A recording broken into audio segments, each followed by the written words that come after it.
Hello guys, আশা করি আপনারা সবাই ভালো আছেন। তো গাইস, কালকে ভিডিও ছাড়তে পারিনি, হয়তো আপনারা অনেকেই লক্ষ্য করেছেন যে কালকে কেন ভিডিও ছাড়লাম না। আমার আম্মু প্রচণ্ড অসুস্থ, এই কারণে দেখুন আমার আম্মু এখানে স্যালাইন করতেছে, এই জন্য কালকে আমরা ভিডিও ছাড়তে পারিনি। গাইস দেখুন স্যালাইনের বোতল, এই যে আমার আম্মুর শরীরটা খুবই দুর্বল। করবেন, আমি যেন তাড়াতাড়ি সুস্থ হয়ে বাসায় যেয়ে ভিডিও করতে পারি। আপনাদের জন্য আমিও দোয়া রাখি, আপনাদের যেন আল্লাহ ভালো রাখে।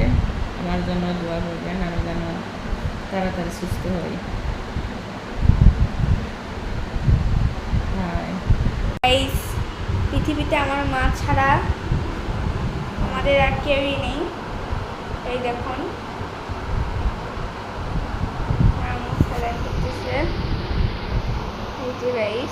তো গাইস, সবাই আমার আম্মুর জন্য বেশি বেশি করে দোয়া করবেন যেন আমার আম্মু তাড়াতাড়ি সুস্থ হয়ে ওঠে। আমার আম্মু কিন্তু হাজারো কষ্টের মাঝেও আপনাদেরকে হাসানোর জন্য ভিডিও ছাড়ে। তো সবাই কিন্তু ভিডিওগুলোতে লাইক করবেন, কমেন্ট করবেন এবং শেয়ার করবেন।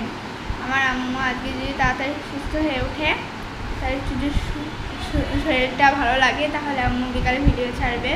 আপনাদেরকে শুধু হাসানোর জন্যই আমার আম্মু এত কষ্ট করে ভিডিও ছাড়ে। তো আজকে আমার আম্মু শরীর যদি তাড়াতাড়ি সুস্থ হয়ে ওঠে, তাহলে আম্মু ভালোভাবে ভিডিওটা করতে পারবে। আর ওই বিকালের ভিডিওগুলোতে লাইক করবেন, কমেন্ট করবেন, শেয়ার করবেন এবং আমাদের চ্যানেলটাকে বেশি বেশি করে সাবস্ক্রাইব করবেন। তো সবাই ভালো থাকবেন, সুস্থ থাকবেন। আল্লাহ।